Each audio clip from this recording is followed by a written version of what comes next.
In the news tonight, the Crown Prince highlights Jordan's efforts in implementing economic and public sector modernization to bolster economic growth and digital transformation.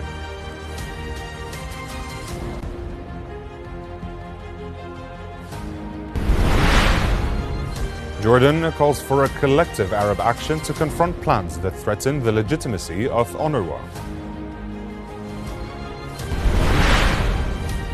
And Israeli forces commit 6 massacres in Gaza, killing at least 41 Palestinians and injuring 131 others in the past 24 hours. Good evening. His Royal Highness Crown Prince Al Hussein held meetings with CEOs and founders of global technology companies and organizations on the sidelines of the Future Investment Initiative Conference in Riyadh. Crown Prince Al Hussein highlighted Jordan's efforts in implementing economic and public sector modernization to bolster economic growth and digital transformation, as well as build digital capacities in various fields, especially artificial intelligence. Discussions covered strengthening cooperation and opening new avenues for investment and collaboration in future technology projects in the fields of artificial intelligence, data, and cybersecurity.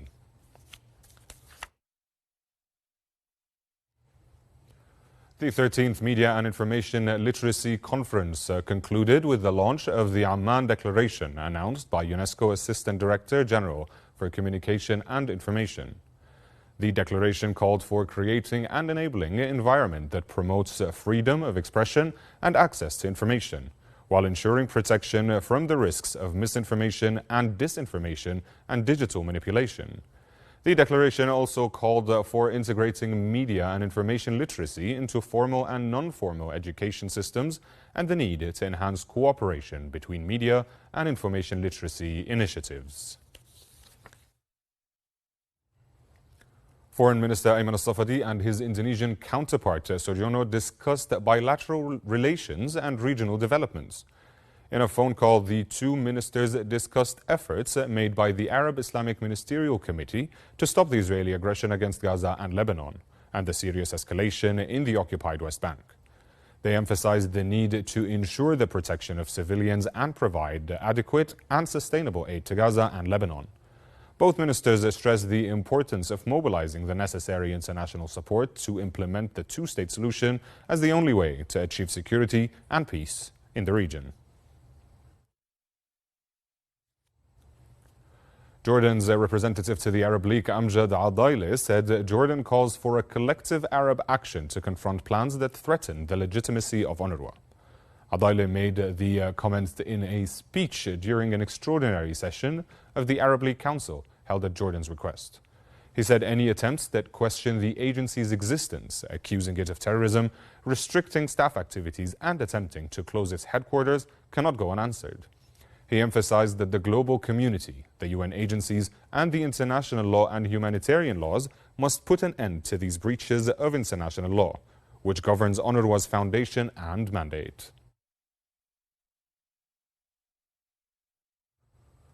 Over to the Gaza Strip, where Israeli occupation forces committed 6 massacres, killing at least 41 Palestinians and injuring 131 others in the past 24 hours. The Gaza Health Ministry said Israel's military attacks in Gaza has killed at least 43,204 Palestinians and wounded 101,641 since October of last year. The Lebanese Health Ministry said 6 Lebanese health workers were killed and 4 wounded in Israeli strikes across South Lebanon today. A Lebanese security source said 1 person was also killed by an Israeli strike on a road which links the capital Beirut to eastern Bekaa Valley.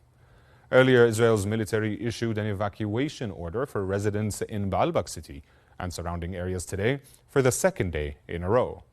Meanwhile, Lebanon's Hezbollah said it attacked the area of Krayot, north of the Israeli city of Haifa, with a large missile salvo.